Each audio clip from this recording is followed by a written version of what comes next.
Assalamualaikum Ustaz. Waalaikumsalam warahmatullahi wabarakatuh. Eh, Berikut ini ada pertanyaan dari subscriber channel YouTube Rumah Quran Al Furqon, yaitu dari @indaryati Umi. Beliau menanyakan tentang bagaimana hukumnya jika sholat sunnah nifsu Sa'ban. Jadi beliau menanyakan apakah dibolehkan tentang beribadah saat pertengahan bulan Syawal gitu tadi. Monggo diberi pencerahan. Jazakallah. Assalamualaikum warahmatullahi wabarakatuh. Waalaikumsalam warahmatullahi wabarakatuh. Baik, alhamdulillah. Insyaallah. Alhamdulillah, syukurillah, wassalatu wassalamu ala Rasulillah, amma ba'd. Alhamdulillah, ketika memang seseorang muslim mendapati masalah di dalam agama atau misalkan ada keraguan-raguan dalam mengamalkan ajaran Islam, maka sepatutnya dan seharusnya seorang muslim tersebut ketika menghadapi situasi kondisi tentang tidak adanya ilmu atau ragu-ragu dalam mengamalkan sesuatu, maka bagusnya untuk dipertanyakan kepada ahli ilmu atau yang lebih mengetahui terkait urusan agama. Maka kata Allah kan, fas'alu ahla dzikri in kuntum la ta'lamun. Maka bertanyalah kalian semua ketika kalian semua kurang mengetahui atau ada keraguan-raguan dan seterusnya, maka fas'alu ahla dzikr. Maka bertanyalah kalian kepada ahli ilmu atau orang yang berilmu di antara kalian, ya. Fas'alu ahla dzikri in kuntum la ta'lamun. Jika kamu tidak mengetahui terkait urusan agama yang ingin kamu amalkan atau ingin kamu kerjakan. Ya, terkait tentang amalan-amalan khusus di malam nisfu Sya'ban, maka kita terlebih dahulu membicarakan tentang sebuah hadis. Sebelum kita membicarakan tentang malam nisfu Sya'ban, ada hadis yang sahih yang dijadikan landasan dasar dalam kita beramal terkait tentang Sya'ban secara umum. Memang bulan Sya'ban itu adalah bulan yang mulia, karena bulan Sya'ban itu terletak di antara bulan Rajab dan bulan Ramadan. Maka kata Nabi Muhammad SAW, bulan Sya'ban itu bulan yang dilalaikan oleh manusia. Banyak yang lupa, padahal bulan Sya'ban itu juga memiliki keutamaan. Apa itu keutamaan bulan Sya'ban? Bulan Sya'ban seluruhnya dari tanggal 1 Sya'ban sampai tanggal 29 Sya'ban, jadi seluruh bulan hari di bulan Sya'ban itu ada amalan, Allah memberikan keistimewaan, yaitu apa? Amalannya diangkat oleh Allah Subhanahu wa taala. Itu pada setiap hari di bulan Sya'ban. Ini yang perlu kita jelaskan, ya. Maka sebagai sabda Rasulullah SAW, ya, yang diriwayatkan oleh Usamah bin Zaid, ketika Usamah bin Zaid menanyakan kepada Rasulullah SAW, ya, Rasulullah SAW bersabda, "Dzalika syahrun yaghfulun nasu anhu baina Rajab wa Ramadan." Bulan Sya'ban adalah bulan yang terletak di antara bulan Rajab dan bulan Ramadan. Wa huwa syahrun. Bulan Rajab adalah bulan yang terletak di antara bulan Rajab dan bulan Ramadan. Dzalika syahrun yaghfulun nasu an. Dan bulan Sya'ban adalah bulan yang dilalaikan oleh manusia, ya, karena sibuk beramal di bulan Ramadan kan. Bulan Ramadan bulan yang mulia, diturunkannya Al-Qur'an, puasa Ramadan, beramal. Bulan Rajab juga termasuk bulan-bulan yang diharamkan, bulan hurum, arba'atun hurum. Sehingga bulan Sya'ban ini kebanyakan manusia melalaikan. Padahal di situ ada keutamaan yang Allah berikan sebagaimana sabda Rasulullah, wa huwa syahrun, dan bulan Sya'ban adalah bulan syahrun turfa'u fihil a'mal. Bulan Sya'ban adalah bulan dinaikkan, diangkatnya amalan-amalan hamba ila rabbil alamin, kepada Allah Subhanahu wa taala.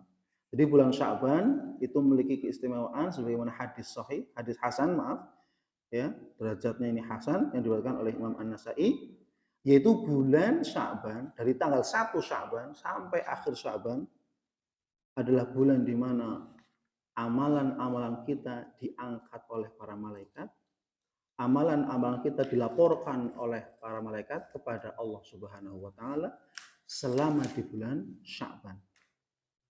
Bagaimana hadis Nabi tadi, wa huwa syahrun turfa'u fihi al-amal. Bulan yang diangkatnya amalan-amalan hamba kepada Allah Subhanahu wa taala, fa uhibbu an yurfa'a amali wa ana shaim. Dan aku sangat suka ketika amalanku diangkat kepada Allah saya dalam keadaan berpuasa. Ini menunjukkan bahwasanya sebaik-baik amalan di bulan Sya'ban adalah berpuasa sunnah. Ini sebaik-baik amalan di bulan Sya'ban adalah berpuasa sunnah atau memperbanyak puasa sunnah. Ini yang sebaik-baik amalan. Ya. Dan ini adalah hadis umum. Ya. Gitu. Nah, terkait tentang amalan-amalan yang secara khusus di malam nisfu Sya'ban, ya, ada memang hadis ya dari Nabi Shallallahu Alaihi Wasallam yang diriwayatkan oleh sahabat Mu'adz bin Jabal radhiyallahu anhu. Nabi bersabda, yattali'allahu ila jami'i khalqihi lailatan nisfi min Sya'ban. Allah Subhanahu wa taala mendatangi seluruh makhluk-makhluknya lailatan nisfi min Sya'ban, pada malam nisfu Sya'ban, tanggal 15 Sya'ban. Pada malam nisfu Sya'ban itu tanggal 15 Sya'ban. Kemudian apa? Fayaghfiru li jami'i khalqihi. Allah Subhanahu wa taala mengampuni seluruh dosa-dosa makhluknya kecuali li musyrikin, illa li musyrikin. Kecuali Allah tidak mengampuni orang-orang musyrik atau musyahin atau orang-orang yang sedang bermusuhan. Artinya pada malam nisfu Sya'ban Allah akan mengampuni dosa-dosa seluruh makhluknya yang beriman, yang muslim beriman kepada Allah, kecuali orang musyrik dan orang-orang yang ada permusuhan terhadap saudara muslim lainnya. Maka ini tidak mendapat ampunan. Tapi hadis ini menjadi perdebatan oleh para ulama. Ada yang mensahihkan hadis ini, ada yang melemahkan hadis ini. Maka kalau seandainya ini dijadikan sebuah sandaran untuk kita beramal sholat sunnah, mengamalkan, membaca Quran, surat khusus surat ini, kemudian mengamalkan zikir ini khusus, sholawat ini khusus, maka ini juga tidak dibenarkan. Karena ini juga dalil yang menunjukkan bahwasanya Allah turun ya, mendatangi seluruh makhluknya pada malam nisfu Sya'ban dengan tujuan memberikan ampunan. Ya. Dan di sini Nabi tidak memberikan penjelasan terkait adanya amalan khusus. Tapi ketika ada dalil yang umum tadi yang saya sampaikan, bulan Sya'ban bulan yang dilakukan manusia dan bulan diangkatnya amalan kita kepada Allah, dilaporkan oleh malaikat kepada Allah. Dan Nabi senang kalau ketika dilaporkan amalannya, Nabi dalam keadaan puasa. Artinya apa? Sebaik-baik amalan di bulan Sya'ban adalah puasa sunnah. Ya, maka kita boleh-boleh saja tanpa mengkhususkan waktu. Ini yang jadi persoalan. Ya, tidak boleh kita mengkhususkan waktu. Karena apa? Pada bulan Sya'ban dari tanggal 1 Sya'ban, 2 Sya'ban, 3 Sya'ban sampai kepada 15 Sya'ban, nisfu Sya'ban, kemudian 16 sampai akhir Sya'ban, itu hari-hari yang ada keutamaan sebagaimana hadis tadi, diangkatnya amalan hamba kepada Allah. Ya. Artinya malam nisfu Sya'ban ini hadisnya tadi ada yang mendhaifkan, ada yang mensahihkan, tapi Nabi sendiri tidak memberikan secara khusus untuk mengamalkan ini, mengamalkan sholat, mengamalkan sholawat, mengamalkan membaca surat Al-Quran dan seterusnya. Tapi Rasul hanya memberikan informasi Allah akan memberikan ampunan pada malam nisfu Sya'ban. Artinya apa? Tidak ada amalan khusus. Ya, artinya bisa dengan sholat, tahajud malam. Kalau memang biasa, artinya tidak mengkhususkan harus sholat pada malam nisfu Sya'ban. Pada malam tanggal 1 Sya'ban juga nanti dilaporkan. Ya, tanggal 2 Sya'ban juga dilaporkan kepada Allah. Artinya tidak di sini dalam beribadah, kalau memang ada dalil terkait tentang adanya pengkhususan waktu, maka dibolehkan. Contohnya misalkan sholat duha. Maka seseorang tidak boleh sholat duha di waktu malam. Karena Rasul SAW mengaitkan sholat duha di waktu duha. Ya, gitu. Artinya apa? Ketika memang Nabi Muhammad SAW menjelaskan amalan, kemudian ada pengkhususan waktu, maka itu kita mengamalkan sesuai dengan apa yang disampaikan Nabi. Tapi pada hadis ini, secara umum, Allah hanya memberikan ampunan pada malam nisfu Sya'ban. Ya, artinya apa?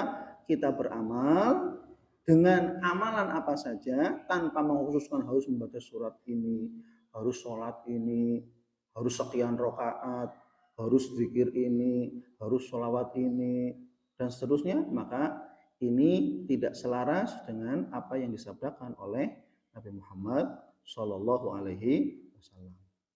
Maka kita tetap ya terus beramal ibadah sesuai dengan tuntunan, arahan, petunjuk Rasulullah Shallallahu Alaihi Wasallam. Cukup dari kami, semoga bermanfaat dan dapat dipahami. Wallahu a'lam. Assalamualaikum warahmatullahi wabarakatuh.